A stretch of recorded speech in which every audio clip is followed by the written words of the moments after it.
बिस्मिल्लाहिर्रहमानिर्रहीम। अस्सलाम वालेकुम नाज़रीन, मैं हूं अज़हर फारूक अपने यूट्यूब चैनल के साथ।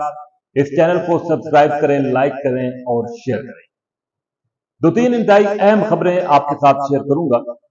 एक तो वही खबर है सदर आसिफ अली जरदारी के इस्तीफे के हवाले से, या उनको ऐवान सदर से निकाल बाहर करने की जो खबरें हैं वो आजकल इन खबरों की जीनत बने हुई है।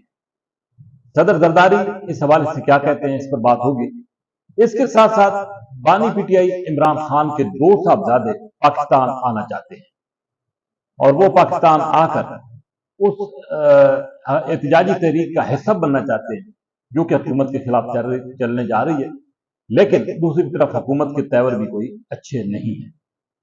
उमर अयूब अपोजिशन लीडर, उनका इंतहाई अहम तरीन केस जो है वो अपने मंतकी अंजाम तक पहुंच रहा है नाहली सीट पर। इस पर भी बात।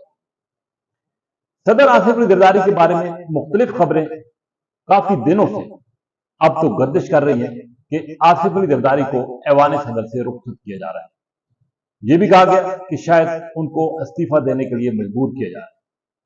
पाकिस्तान पीपल्स पार्टी वाज़ेह तौर पर कह रही है, मुख्तलिफ रहनुमा कह रहे हैं कि ये तमाम खबरें बेबुनियाद हैं और इन खबरों में कोई सदाकत नहीं है। आसिफ अली जरदारी ऐवान सदर में मुकीम रहेंगे और सदर मुमलिकत की हैसियत से अपने फराइज सर अंजाम देते रहेंगे।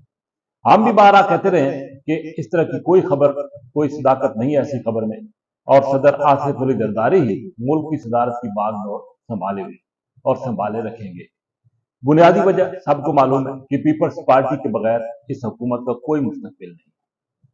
दोनों पीपल्स पार्टी और नून लीग अब एक दूसरे की मजबूरी है। दूसरी तरफ पीपल्स पार्टी के रहनुमाओं ने आसिफ अली जरदारी के जो कारनामे हैं मुख्तलिफ अदवार में वो अब गिनवाना शुरू कर दिए। यानी कि ये बात बिल्कुल वाज़ेह तौर पर पीपल्स पार्टी कह रही है कि किसी सूरत ऐसा ना तो कोई फैसला हुआ है और ऐसा फैसला हो भी नहीं सकता।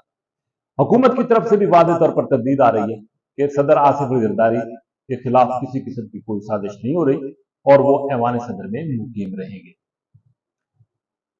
इस हवाले से गुज़श्ता रोज ऐवान सदर में एक तकरीब हुई थी।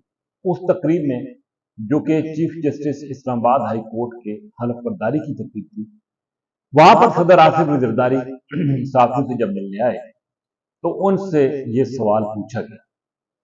सदर आसिफ अली जरदारी पाकिस्तान की जो सियासत है उसके बादशाह गुरु समझे जाते हैं, जोड़ तोड़ के बादशाह है और हर दौर में उनका किरदार एक इंतहाई मिसाली रहा है।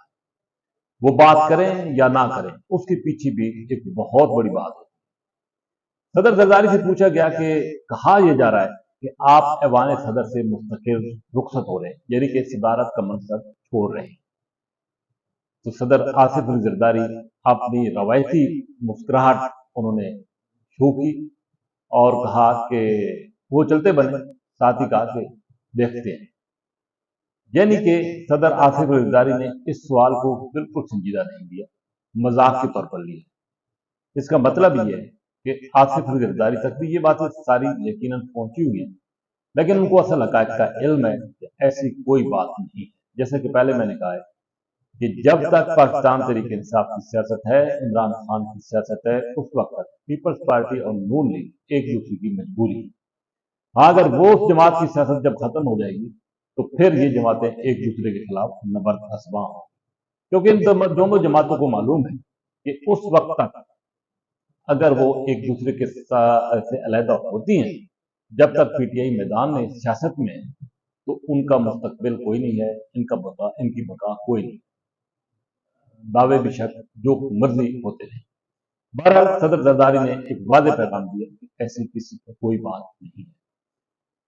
दूसरी तरफ अब ये बात तो सामने आ रही है कि पाकिस्तान तहरीक इंसाफ एहतजाजी तहरीक चलाने जा रही है 5 अगस्त की तारीख की। पहले भी हम कह चुके हैं कि इमरान खान वाज़ेह तौर पर अहदाफ दे रहे हैं अपने रहनुमाओं को कि हर हालत में बंदों को बाहर निकालें। अब ये इतलात आ रही है कि उनके 2 साहबजादे लंदन से अमेरिका जाएंगे और अमेरिका से पाकिस्तान आएंगे और इस तहरीक का हिस्सा बनेंगे। लीड तो नहीं करेंगे लेकिन इसमें शिरकत करेंगे। साथ ही जब ये खबर सामने आई तो वफाकी वज़रा की तरफ से ये बयानबाजियां शुरू हुई कि अगर उनके साहबजादे पाकिस्तान में आए, उन्होंने इस तरह की एहतजाजी तहरीक में शिरकत की जो कि इंतशार पर मबनी हुई, तो उनको गिरफ्तार कर लिया जाएगा। رانا ثناءاللہ واضح طور پر کہہ چکے ہیں، طلال چودھری واضح طور پر کہہ چکے ہیں، اور یہاں تک کہا گیا ہے کہ پاکستان تحریک انصاف کیونکہ انتشار پر مبنی سیاست کرتی ہے، اس لیے اس کو کسی قسم کا کوئی احتجاج کرنے نہیں دیا جائے۔ تو اس کا مطلب یہ ہے کہ حکومت واضح طور پر اپنے ارادے ظاہر کر رہی ہے کہ ایک تو یہ احتجاجی تحریک نہیں چلنے دی جائے گی، اور دوسرے ان کے عمران خان کے سرداد پاکستان میں آئے اور اس طریق کا حصہ بنے تو ان کو گرفتار کر لیا جائے۔ یہ دھمکی جو ہے وہ سنگین نوعیت کی ہے، جو کہ حکومت کے مختلف وزراء کی طرف سے سامنے آ رہی ہے۔ یہ بھی ایک سوال ہے کہ جمہوری جماعتوں کو جمہوری انداز سے پروٹیسٹ کا احتجاج کا حق ملنا چاہیے، لیکن حکومت پھر وہی دعوے کرتی ہے کہ پاکستان تحریک انصاف ماضی میں جو احتجاج کرتی رہی ہے وہ نفرت پر، تشدد پر مبنی تھے، اس لیے پاکستان تحریک انصاف کو احتجاج نہیں کرنے دیا جائے گا۔ اب Pakistani P T I Imran Khan کے صاحبزادوں کے حوالے سے جو یہ بات سامنے آئی ہے، دیکھنا یہ ہے کہ وہ رسک لیتے ہیں یا نہیں لیتے، کیونکہ ان کا مزاج جو ہے وہ بالکل مختلف ہے، پاکستان کی سیاست سے بالکل وہ ناواقف ہیں، اور پاکستان کے اندر ان کا وہ کوئی خاص ایسا ہلکا احباب بھی نہیں ہے، یعنی کہ وہ تو پیدائشی برٹش ہیں، تو ان کے لیے پاکستان کی سیاست کے اندر کوئی ایکٹیو رول پلے کرنا بڑا مشکل ہوگا۔ دوسری طرف اپوزیشن لیڈر عمر ایوب خان کے سر پر نااہلی کی تلوار لٹک رہی ہے۔ الیکشن کمیشن نے ایک درخواست پر جو کہ ان کے مخالف نے دائر کی تھی، بابر نواز، اس پر فیصلہ محفوظ کر دیا۔